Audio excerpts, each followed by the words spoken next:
UP BJP में इतना घमासान शायद पहले कभी नहीं देखा गया होगा जितना अब है।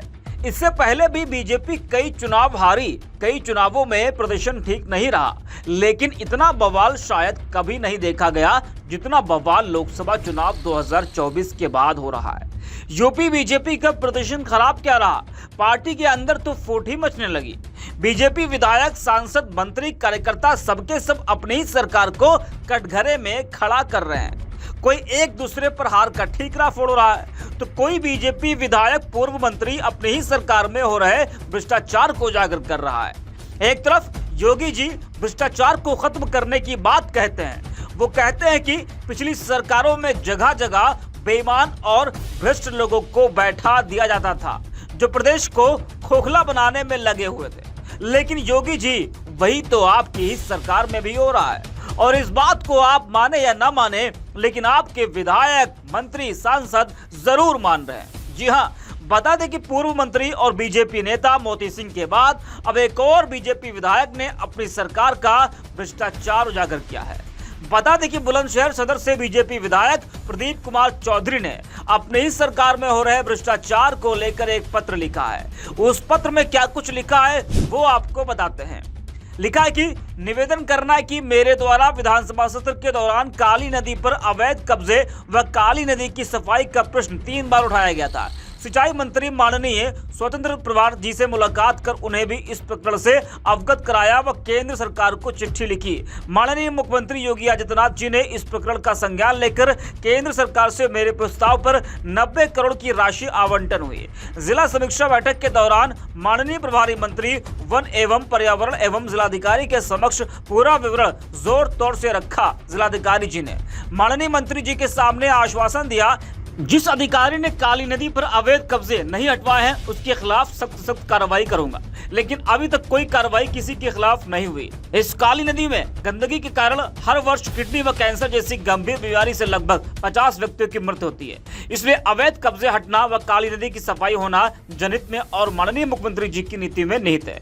कृपया करके इसको संज्ञान में लेकर भ्रष्ट अधिकारी के खिलाफ कार्रवाई करने का कृपा करें। तो ये एक बड़ा आरोप है बीजेपी विधायक का। अपनी ही सरकार के भ्रष्ट अधिकारियों के खिलाफ कार्रवाई करने की मांग की जा रही है। इस मामले को योगी जी को देखना चाहिए, जो कहते हैं कि पिछली सरकारों में ही भ्रष्ट अधिकारी होते थे। आपको बता दें कि बीजेपी विधायक प्रदीप कुमार चौधरी ने भ्रष्टाचार को लेकर कोई पहली बार नहीं उजागर किया है। पिछले साल भी उनके साथ अधिकारियों ने कुछ ऐसा ही किया था, जिसके चर्चे हर जगह हो रहे थे। जी हाँ, पिछले साल बीजेपी विधायक प्रदीप कुमार चौधरी असलहे का लाइसेंस रिन्यूअल कराने के लिए गए थे। चौधरी का आरोप था कि 3 असलहों का लाइसेंस रिन्यूअल करने के एवज में असलहा बाबू ने उनसे 35,500 रुपए रिश्वत में लिए थे। उन्होंने डीएम को चिट्ठी लिखकर इसकी शिकायत भी की थी। तो सोचिए, आम आदमी को आप छोड़ दीजिए, यहाँ तो सत्ताधारी दल के विधायकों को ही अधिकारी नहीं छोड़ रहे। सरकारी विभागों में भ्रष्टाचार का इससे ऊंचा लेवल और क्या होगा जहां विधायक को और वह भी सत्ताधारी दल के विधायक को अपना काम कराने के लिए घूस देना पड़ जाए। आपको बता दें कि इससे पहले आपको याद होगा, पूर्व कैबिनेट मंत्री और भाजपा के वरिष्ठ नेता राजेंद्र प्रताप सिंह उर्फ मोती सिंह ने भ्रष्टाचार को लेकर अपनी ही सरकार पर जमकर बरसे थे। उन्होंने कहा था कि थानों और तहसीलों में ऐसा भ्रष्टाचार उन्होंने अपने 4 दशक से ज्यादा के राजनीतिक जीवन में नहीं देखा। उन्होंने कहा था कि प्रतापगढ़ जिले के थानों और तहसीलों का भ्रष्टाचार खत्म होना चाहिए, तभी मतदाताओं का असली सम्मान होगा। क्या कुछ कहा था मोती सिंह ने, जरा भी सुनिए। हमें कहने में संकोच भी नहीं, मेरे 42 वर्ष के राजनीतिक जीवन में तहसील और थाने का ऐसा भ्रष्टाचार न सोच सकते थे, न देख सकते थे, वो अकल्पनीय है। आप जा रहे मोटरसाइकिल पकड़ ले रहा है, घर में आपने एक बल्ब ज्यादा जला लिया, एक थाना हमने खोल दिया है, आपके लुटेरे की तरह हमें लूट ले रहा है, धमकी दे रहा है, 135 का मुकदमा लिखा रहा है, हम अपराध न करें, हम अपराधी हो गए, कोई हम हाथरस के बाबा हैं कि हम कह रहे हैं कि मेरे पैर की धूल ले लो और उसमें घटना हो जाए।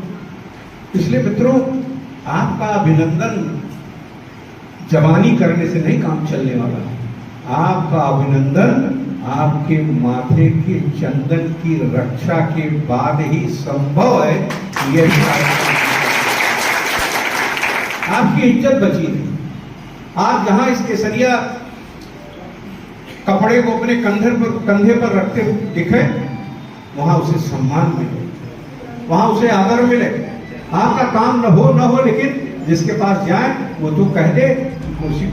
तो सुना आपने, वही सपा से बीजेपी में गए नारद राय ने भी कहा था कि एक लाइसेंस बनवाने के लिए कितनी बार दरखास्त देनी पड़ती है। चौकी से लेकर कलेक्टर तक जब दरखास्त पहुंचती है तब तक 6 महीने बीत जाता है। चौकी से लेकर कप्तान तक के यहाँ पैसा लिया जाता है। सोशल मीडिया पर भी लोगों की प्रतिक्रियाएं देखने को मिल रही हैं। एक यूजर है, वो लिखते हैं कि गंभीर काल राजनीति का यह कैसा भ्रष्टाचार की सरकार के भाजपा विधायक को लिखना पड़ रहा है मुख्यमंत्री योगी जी को लेटर। लखनऊ बीजेपी विधायक का यह लेटर क्यों वायरल हो रहा है? वही नरोत्तम नाम के यूजर योगी आदित्यनाथ को टैग करते हुए लिखते हैं कि प्रिय योगी जी, आपका घोर समर्थक होने के नाते आपको आगाह करना चाहता हूं कि सरकारी विभागों में भ्रष्टाचार चरम पर है और यही वजह बीजेपी की हार की है। पुलिस और तहसील लेवल पर सर्वोत्तम अधिकारी जनता की फरियाद नहीं सुनते, आगरा सबसे खराब। तो इस तरह से जो बीजेपी नेता है वो अपनी ही सरकार में भ्रष्टाचार को उजागर कर रहे हैं।